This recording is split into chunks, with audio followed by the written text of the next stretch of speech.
उसको देखा जाएगा इंशाल्लाह। और मेरी रिकमेंडेशन उसमें ये है कि जो साले मोहम्मद साहब ने, अली ख़ान जदून साहब ने और जावेद अब्बासी साहब ने भी जो एबटाबाद हरिपुर एरिया, खासकर एबटाबाद मानसरा में जो अरशद रहमानी साहब ने जो जी, उस पर मैं सब पे आता हूँ। मुझे एक मिनट दे दें। तो इनका जो एबटाबाद में जो सैलाब आया है, जो अयूब मेडिकल कॉलेज वहाँ जो पानी गया है, यूब ब्रिज जो है वो उसमें नुकसान पहुँचा है। तो इसमें सर दो रेलेवेंट स्टैंडिंग कमेटीज़ हैं। एक तो कैबिनेट सेक्रेटेरिएट की है जहाँ NDMA वगैरह आके अपना जवाब देंगे और उसमें वो फिर आगे की कारगुजारी पे भी उनको डायरेक्शन दी जा सकती है। एक इसमें जो पानी से मुतालिक है, मेरी रिकमेंडेशन है उसको कैबिनेट डिवीजन में भेज दिया जाए, कैबिनेट सेक्रेटेरिएट की स्टैंडिंग कमेटी, वहाँ मैं खुद देखता हूँ, नंबर 1 सर। और नंबर 2 जो अली ख़ान जदून साहब ने कैंट एरिया के अंदर जो डिफेंस रिलेटेड है वो डिफेंस कमेटी में भेज दिया जाए सर। 2 ये हो गए। उसके साथ साथ सुनीला रुत बीबी ने जो एक इशू उठाया है और शाहिदा रहमानी बीबी ने भी एक इशू उठाया है, वो दोनों ह्यूमन राइट्स डिवीजन के हैं, वो तो इस वक्त जा चुकी हैं, दोनों उसमें चली जाएं। शाहिदा रहमानी बीबी अली मोहम्मद खान साहब आप रिपोर्ट मंगा लेंगे, उसके बाद इसको देख लेंगे कि इसको कमेटी सर एक मैं वजाहत कर दूं, हो सकता है शाहिदा बीबी फिर चली जाएं। शाहिदा रहमानी साहबा ने इशू उठाया है, ये पिछले दिनों आया भी, वो मैंने मैडम शरीन मजारी साहबा से डिस्कस किया, वो इसको शायद पहले टेकअप कर भी चुकी हैं। लेकिन मेरी रिकमेंडेशन ये है कि ये दोनों सुनीला रुत बीबी का इशू और शाहिदा रहमानी बीबी का इशू जो है वो ह्यूमन राइट्स डिवीजन का बनता है, अगर उसको वहाँ पर भेज दिया जाए तो ये सारे इंशाल्लाह एड्रेस हो जाएंगे सर। मैं कॉलिंग अटेंशन पे सर अगर आप इस पे डायरेक्शन दे दें रूलिंग, तो फिर मैं कॉलिंग अटेंशन पे सर जी इस पे आ जाएंगे। अगर उसको इन मुतालिका कमेटीज़ में अगर भेज दें सर, अगर जी ऑलरेडी जब आप रिपोर्ट्स ले लेंगे ना जी, तो इसके फिर हम रेफर कर देंगे इसको।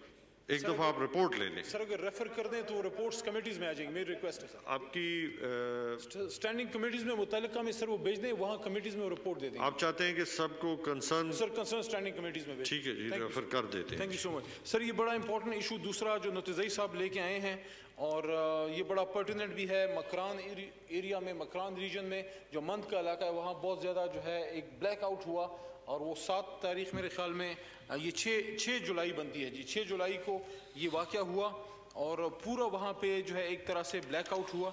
उसकी रीज़न्स भी मैं आपको बता देता हूँ और उसमें वे फॉरवर्ड भी है।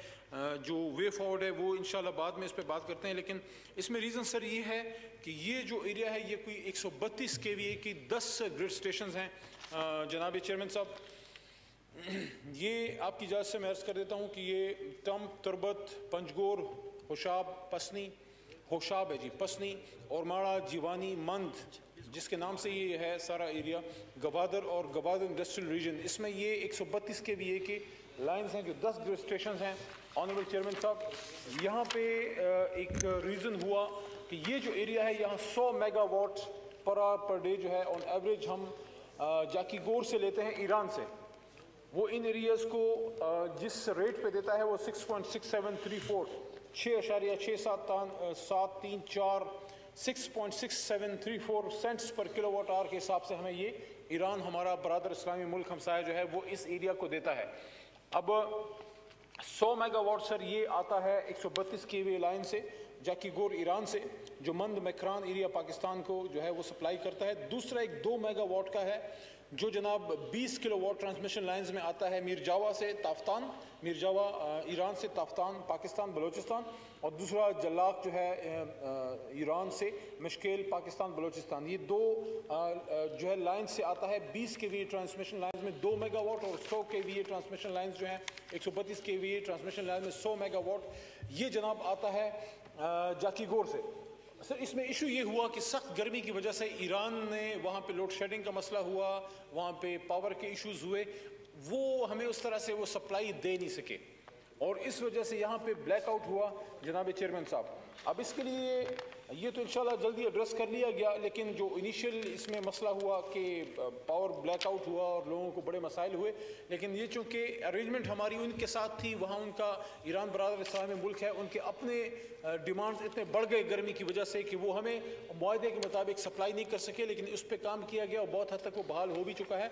अब इसमें वे फॉरवर्ड सर ये है कि उनके साथ हमारा एग्रीमेंट तो है, लेकिन हम कोशिश कर रहे हैं, आपकी हुकूमत कोशिश कर रही है कि हम इसमें सेल्फ इंडिजिनस हो जाएं और हम अपने खुद नेशनल ग्रिड से इससे कनेक्ट कर दें, जो माजी में नहीं हुआ। इस हुकूमत की कोशिश है कि नेशनल ग्रिड से इसको हम कनेक्ट कर दें। और दूसरा जो इसमें इनिशिएटिव है वो ये है कि जो 300 मेगावाट का एक पावर प्रोजेक्ट जो प्रपोज हुआ है गवादर के एरिया में, वहाँ से भी यहाँ सप्लाई की जाएगी। जो गवादर का पावर कोल पावर प्रोजेक्ट जो है 300 मेगावाट का, वहाँ से भी यहाँ सप्लाई की जाए पावर, और उसके साथ साथ नेशनल ग्रिड से भी इसको कनेक्ट कर दिया जाए इंटरलिंकिंग से, ताकि फिर हम जो है अगर इस तरह का कोई मसला मुस्तकबिल में आता है तो जाहिर है हमारा बरादर इस्लामी मुल्क है, लेकिन उन्होंने भी पहले अपने इलाकों को कवर करना होता है, ताकि हम फिर इन इलाकों को अपने मुल्की वसाइल से ही वहाँ पे बिजली प्रोवाइड कर सकें और मुस्तकबिल में ऐसा कोई मसला ना आए। लेकिन जाहिर है जो पावर प्रोजेक्ट है कोल का